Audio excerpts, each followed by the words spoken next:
Oi, pessoal, tudo bem com vocês? Bom, vamos para mais um vídeo da série Cálculos em Dispensação. Foco: drogarias. Bora discutir mais uma situação prática aí? Vamos lá!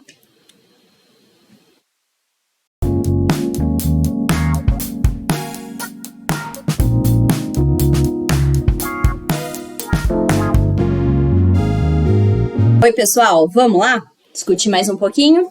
Seguindo aí, né, a nossa série de cálculos farmacêuticos focados em drogaria. E aí, para quem tá lá me olhando dessa forma, se você já vem acompanhando aí no canal, eu voltei com a criação de uma série, sempre trazendo alguma discussão prática de drogarias. E todo vídeo eu vou comentar a mesma coisa. Cálculos são um processo. O que eu não posso é desistir. Ainda mais se você vai usar isso no seu dia a dia, sendo da área da farmácia. Independente de onde você trabalhar, vai ter cálculo. Alguém vai fazer cálculo. Pode ser até que você não seja a pessoa envolvida diretamente, mas alguém vai fazer o cálculo. E mais que isso, né, gente? A gente vem com muitas dúvidas, muitos traumas, muitos receios aí de matemática, desde a escola, desde o fundamental, vai para o ensino médio e segue com a gente. E aqui eu tô falando de cálculos básicos, né? E aí, o que eu tento fazer com que faça sentido. Para mim, sempre que eu estudei, as coisas precisam fazer sentido para mim, senão eu já bloqueio. E é o que eu tento fazer. Então, o que a gente não pode é desistir. Vamos de pouquinho em pouquinho, tentando, se dedicando aí para isso. E vai dar certo. Bora lá treinar mais um pouco. Bom, quem vem acompanhando aí, se você não vem acompanhando, para você se inscrever. Ai, gente, eu nunca achei que eu fosse falar isso. Mas é isso, para você acompanhar a série, porque às vezes eu cito um vídeo no outro, mas o que essa pessoa tá falando? Porque eu já citei em outro vídeo. E isso aqui eu já citei. É uma regra que para mim fez muito sentido. Você pode caminhar você pode ir por caminhos diferentes no cálculo que você chega no mesmo lugar.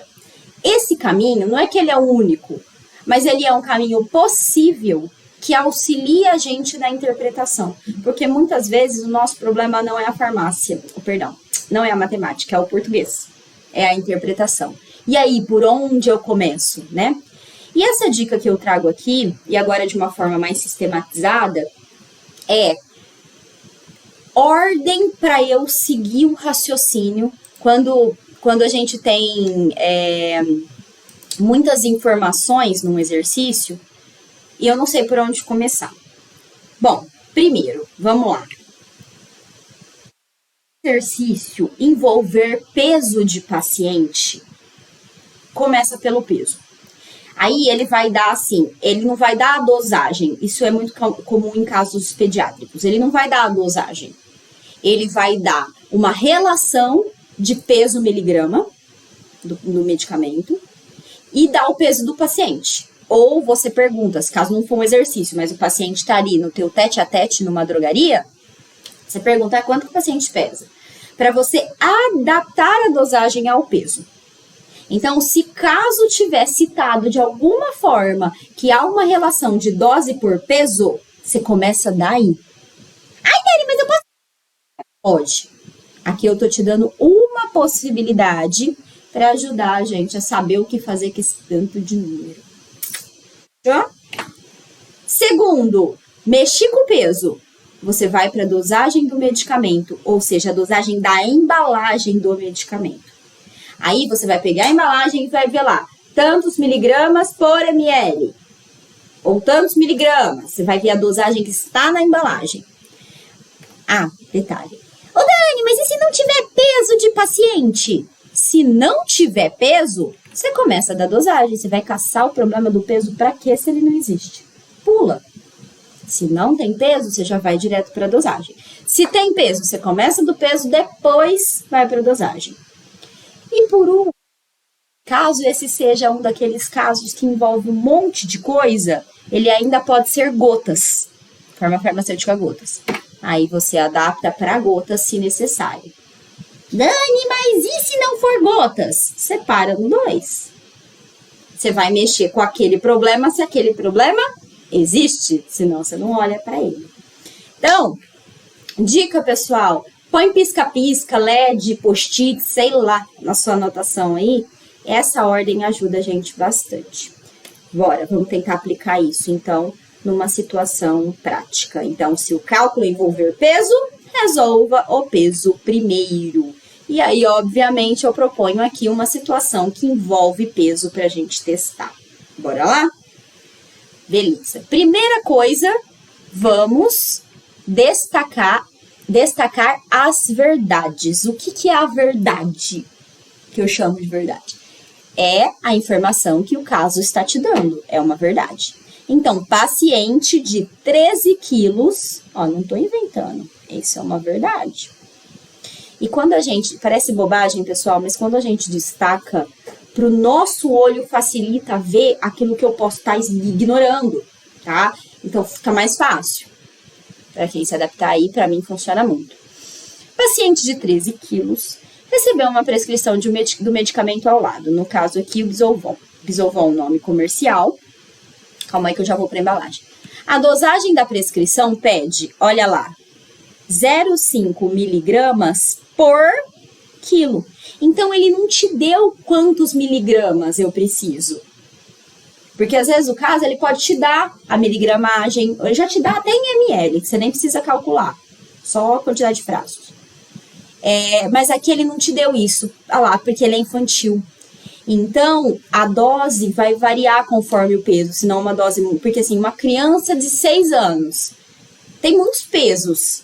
Adulto também, mas no caso da criança, a dose interfere muito mais numa toxicidade. Então, a gente precisa adaptar isso. E aí, ele te dá aqui a posologia. Vezes ao dia por 7 dias. O que ele quer saber? Isso é outra dica, gente. Destaca o que ele te pergunta. Para você responder o que ele te pergunta. Essa semana aconteceu. Uma aluna, eu tinha feito uma pergunta para ela, para a turma, no caso, né? E eu perguntava qual a quantidade total de ml da prescrição. Aí eu dei uma prescrição, tudo. O medicamento em si era gotas. Aí ela foi lá e calculou. Eu falei assim, mas foi isso que eu te perguntei? Não. Por quê? Não se ateve à pergunta, tá? A Dani é grossa. Não, a Dani é objetiva. O que foi perguntado que tem que ser respondido. Claro que isso tem um contexto, tá, gente? Então, vamos olhar a embalagem.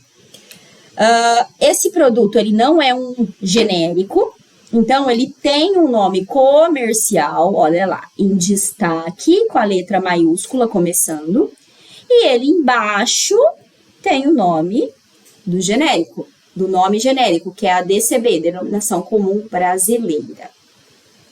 Então, esse aqui é o princípio ativo. E aí, aqui está a dosagem do medicamento, dosagem da embalagem. 4 miligramas por 5 ml. A Dani foi a Dani que criou a embalagem, foi feito dessa forma. Sabemos que é infantil, como ele se trata de um MIP, né? Medicamento isento MIP. Medicamento isento de prescrição, ele não é tarjado, ó, não tem nenhuma tarja. Então, ele já traz aqui, ó, descongestiona os pulmões, alivia a tosse. E outra coisa que é fundamental para nós é isso aqui, ó. Ele tem um total, ó, de 120 ml, ou seja, esse frasco inteirinho, ele tem 120 ml de líquido aqui dentro. Uma outra coisa que eu tenho falado aí nos vídeos é, só de olhar essa dosagem, você já sabe que se trata de um produto líquido. Por quê? 4 miligramas pó, né? 4 miligramas de cloridrato de bromexina foi dissolvido em 5 ml. ml é líquido, né? Então, se trata de um produto líquido. Se ele é líquido, sem eu ler a embalagem, eu já sei que se trata de um xarope, se trata ou de gotas, ou de suspensão, ou de um injetável líquido. Aí você vai para a embalagem e ele tá escrito aqui, ó, é um xarope. Oba, então deu certo o meu raciocínio, ó, xarope. Certo? Percebe que eu não comecei o cálculo de fato. Tudo isso é uma prévia para a gente entender o que ele está querendo, do que se trata esse produto, né? E aí, sim, aplica essa regra. Nesse caso, tem peso de paciente, não tem? Então, a dica que eu dou para vocês é começa daí. Então, porque ó, tem um monte de informações aqui para eu usar. Por onde eu começo? Vou começar do peso do paciente, para a gente adaptar a dosagem e aí descobrir quantos ml. Olha lá para a relação que a gente tem de peso. 0,5 miligramas a cada 1 quilo. Ô, Dani, de onde saiu isso? Aqui, ó. Essa orientação de peso, quando não tem nada aqui, a gente enxerga 1, né? Isso aqui é a primeira linha da sua regra de 3. Que nós vamos resolver com a regra de 3. E aí, quantos quilos o paciente tem? 13. Aí, regra de 3, gente. Unidade embaixo de unidade, ou seja, quilo em cima, quilo embaixo. Resultado, miligrama em cima, miligrama embaixo. Então, você já sabe que o seu X sai em miligramas. A tua pergunta é quantos miligramas? Não. Então, você sabe, ó, que você não vai parar ali. Tem uma outra relação que vai trocar miligrama por ml. Vai pegando, gente. E outra dica, mais outra dica. Coloque unidades na sua montagem. 5 miligramas para 1 quilograma. Põe, não coloca só 0,5 para 1, porque no fim a gente não sabe do que mais que a gente está falando. E nesse caso, a gente não está fazendo um exercício simples de cálculo, a gente está trabalhando com vida de paciente, o que nos traz mais responsabilidade. Então, agora a regra de 3. O de baixo, multiplico de cima do outro lado. O de baixo, multiplico de cima do outro lado. X vezes 1, eu vou fazer a conta completa, tá? 0,5 vezes 13, certo? X vezes 1 igual 0,5 vezes 13. Vezes... Nossa, gente, peraí, que travou. 0,5 vezes 13, 6,5. X igual 6,5 dividido por 1. Esse 1 está multiplicando, passa dividindo, mas a gente sabe que não vai mudar nada, então 6,5 o quê? Miligramas. Ó, miligrama embaixo de miligrama. Acabou aí? Não, a pergunta é quantos ml? E aí, o que eu vou fazer? Parte 2. 1, olha lá, mexi com o peso. 2, vou para a dosagem do medicamento. 4 miligramas a cada 5 ml. Da onde saiu isso? Da dosagem da embalagem. Ó, primeira linha da regra de 3. E aí, quantos miligramas eu preciso? 6,5 miligramas. E aí, eu descubro quanto? ml. De baixo, multiplico de cima do outro lado. O de baixo, multiplico de cima do outro lado. 5 vezes 5. X vezes 4 igual 6,5 vezes 5, 32,5. X igual 32,5 dividido por 4. Quando a gente faz esse cálculo, dá 8,125. O quê? Olha lá, se eu já montei aqui, ml. Ou seja, é esse valor que a gente fala para colocar aqui Ele não fala se ele vem com copinho ou com seringa, mas provavelmente copinho. Então, aqui eu usei 3 casas após a vírgula, né? Mas nesse caso, aí aqui vai muito de interpretação. Basicamente, o que a gente pode falar para o paciente colocar no copinho dosador não tem essa precisão, você concorda? Eita!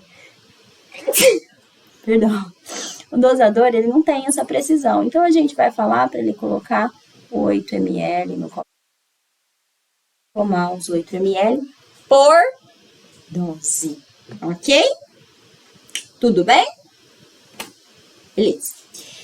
Aí, a próxima pergunta para o mesmo caso é: quantos frascos?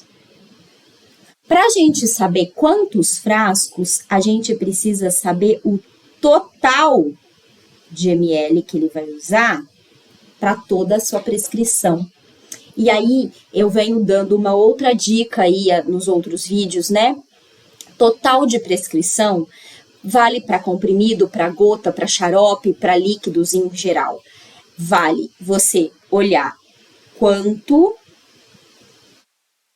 por dose multiplica por quantas doses ao dia e multiplica por quantos. Quando a gente faz isso, a gente consegue ter um total de ml da prescrição ou total de comprimido, se fosse o caso. Quando você olha para o total que ele precisa, aí você olha para o total do frasco. E aí você sabe quantos frascos. Eu vou usar aqui o nosso total do cálculo, tá? Porque como eu estou trabalhando com cálculos, eu vou respeitar o total do cálculo. 105, tá? Vezes quantas doses no dia? Aqui, ó, 3 ao dia. Multiplicado por 7 dias.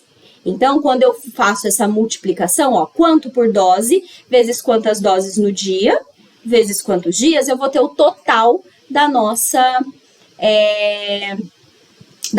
prescrição, certo? E aí, fazendo essa multiplicação, a gente tem um total de 170 ml, vai dar 0,6, aqui. Ou seja, eu preciso de 170 ml para atender essa prescrição. Nosso frasco tem 120, ou seja, eu preciso de 2 frascos. Se você tivesse usado o 8 aqui, né, pensando num arredondamento, ele ia dar 2 frascos da mesma forma, ok? Mas eu quis seguir por conta do cálculo, para vocês saberem qual o número que acompanha. Beleza? Então, 2 frascos nessa prescrição. Então, percebam, olhamos para o peso do paciente, olhamos para a dosagem. Vamos usar gotas? Que, inclusive, agora eu percebi que eu escrevi gotas. Ai, Jesus! Gotas! Perdão aí, na escrita. Não tem gotas, então eu não vou usar essa terceira etapa. Aqui, gente, o que devemos orientar se houver sobra? Nesse caso, eu coloquei essa questão para trazer uma discussão que eu venho trazendo, né, nos últimos vídeos aí. Quando se trata de drogarias, em alguns municípios existe a doação de medicamentos. Em alguns municípios, aqui, eu sou da cidade de Ribeirão Preto, no estado de São Paulo, e aqui a gente tem um programa municipal que é a farmácia da gente. E esse programa recebe medicamentos por doação, o paciente fez o uso, porém acabou o tratamento, sobrou lá na casa, ou o paciente mudou de tratamento, ou infelizmente veio a falecer, sobrou medicação, outras pessoas precisam dessa medicação e muitas vezes não tem condição de ter o acesso, né, de comprar a medicação. Então, a gente faz a doação. Porém, caso de xarope, que é o caso aqui, um xarope, não realizamos doação. Por quê? Por causa da contaminação, tá? Quando você abre, você já expõe o produto, então a gente não consegue mais garantir essa qualidade. Um xarope, não sei se vocês sabem, xarope mesmo, ele grande parte é sacarose, que é açúcar, e ele é um meio de cultura. Tanto que diabéticos não podem tomar xarope por causa da quantidade de açúcar. Aí tem que ir para uma outra forma farmacêutica que a gente chama de edulito, que aí ao invés de sacarose, pode-se usar sacarina ou outro tipo de adoçante, tá? Pacientes diabéticos não podem fazer uso de xarope, ok? Por conta da patologia aí mesmo.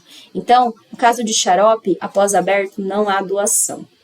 Se esse xarope fica na casa da pessoa, ela pode querer utilizar numa outra situação que nem sempre a indicação é aquele xarope. Então, isso se torna um uso irracional.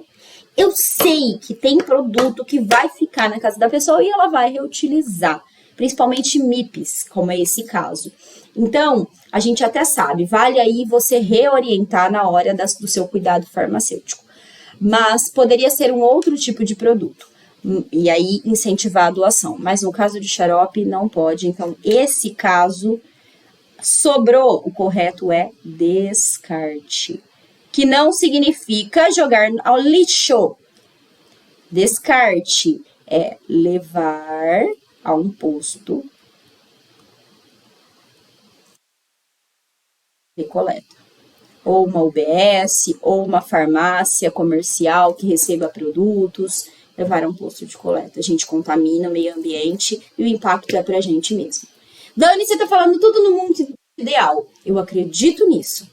Senão eu não trabalhava com essa área. Então, eu realmente acredito numa mudança, numa melhoria. Então, o que eu trago aqui é o que eu acredito que é o que a gente deva fazer para a proteção do meio ambiente e da nossa saúde e do nosso paciente. Afinal, somos da saúde, certo?